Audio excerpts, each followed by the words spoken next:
प्राचीन काल से मनुष्य अपनी सुरक्षा के लिए हथियारों का इस्तेमाल करते आ रहे हैं। भले ही ये आधुनिक हथियारों जितने विध्वंसकारी ना हो, मगर इतने खतरनाक जरूर हैं कि दुश्मन यहां पर टिक पाने की सोच भी नहीं सकते। ऐसे में हम आपको प्राचीन भारत के कुछ ऐसे ही हथियारों के बारे में बताएंगे जिनका इस्तेमाल प्राचीन काल से लोग दुश्मनों को मौत के घाट उतारने और अपनी सुरक्षा के लिए करते हैं। इसमें पहले नंबर पर है चक्रम। यह बेहद धारदार हथियार है। लड़ाई में इसे फोर्स के साथ फेंका जाता है। अगर इसे चलाने वाले माहिर हैं तो यह हथियार दुश्मन के लिए किसी भी तरह से कम नहीं होता। चक्र का इस्तेमाल करने वाले सैनिक हमेशा ही चक्र अपने पास रखते थे, लेकिन साथ ही इसका इस्तेमाल आमने सामने की लड़ाई में भी किया जाता है। भगवान श्री कृष्ण का सबसे प्रसिद्ध हथियार भी सुदर्शन चक्र ही था। अगला हथियार है परशु यानी फरसा। हिंदू पौराणिक कथाओं के अनुसार यह भगवान शिव का हथियार था, जिसे उन्होंने भगवान विष्णु के छठे अवतार परशुराम जी को सौंप दिया था। नंबर 3 पर है गदा। गदा का नाम सुनते ही आपके मन में भीम, दुर्योधन और हनुमान जी की तस्वीर आएगी। प्राचीन काल में यह एक बेहद लोकप्रिय हथियार था।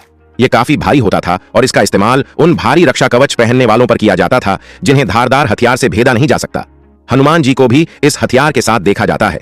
गदा को इस्तेमाल करने की अपनी एक मार्शल आर्ट्स पद्धति भी होती थी, जिसके नाम पर ही योद्धा का चुनाव किया जाता था और उनमें से सर्वश्रेष्ठ कौन है यह घोषित किया जाता था। नंबर 4 में पट्टा यानी दंड पट्टा। इस हथियार में 30 ब्लेड उगे होते हैं। यह बाजीराव पेशवा के चर्चित हथियारों में से एक है। दंड पट्टा एक बार में कई सैनिकों के सिर कलम करने की काबिलियत रखता है। इसके ही ब्लेड अगर आपस में जोड़ लें तो यह बेहद खतरनाक हथियार बन जाता है। मुगल काल में इसका काफी इस्तेमाल हुआ है। पैदल सैनिक तथा शिवाजी महाराज इस हथियार को चलाने में सबसे अधिक माहिर माने जाते हैं और इसे मराठा परिवार के गौरव के तौर पर भी जाना जाता है। नंबर 5 बाघनख। बाघनख का मतलब हाथ के नाखून से बिंधने या खरोंचने। इसका इस्तेमाल राजपूत करते थे। साथ ही यह वह हथियार है जिससे शिवाजी महाराज ने अफजल खान को मारा था। निहंग सिख भी इसे अपनी पगड़ी के अंदर रखते हैं। इस हथियार की खासियत यह थी कि इसे आसानी से छिपाया जा सकता था और जरूरत पड़ने पर अचानक से हमला कर सकते थे। इस बेहद अजीब हथियार और उसके निशान मौर्य साम्राज्य से मिलते हैं।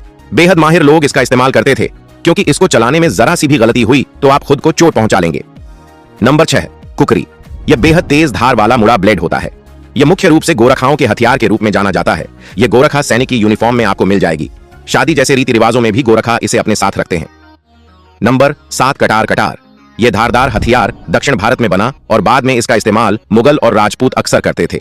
यह छोटा परंतु बहुत ही तेज हथियार होता है। इसमें 3 तेज धार ब्लेड होते हैं जो आपस में मिलकर बहुत खतरनाक हो जाते हैं। इस हथियार से बाघ जैसे बड़े जानवर का शिकार करना बेहद बहादुरी का काम माना जाता था।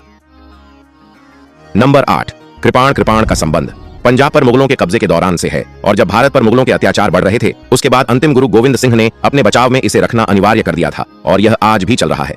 नंबर 9 तलवार। यह एक घुमावदार धार वाली तलवार है जो मध्यकाल में बहुत लोकप्रिय हुई। इसे मुख्य रूप से काटने के लिए इस्तेमाल किया जाता था। मुगल, राजपूत और मराठा योद्धाओं द्वारा इसका व्यापक रूप से उपयोग किया गया। नंबर 10 भाला। यह भारत में सबसे आम और पुराने हथियारों में से एक है। इसमें एक लंबी लकड़ी के डंडे पर धातु का नुकीला सिरा लगा होता है। इसका इस्तेमाल पैदल सैनिक और घुड़सवार दोनों फेंकने या घोंपने के लिए करते थे।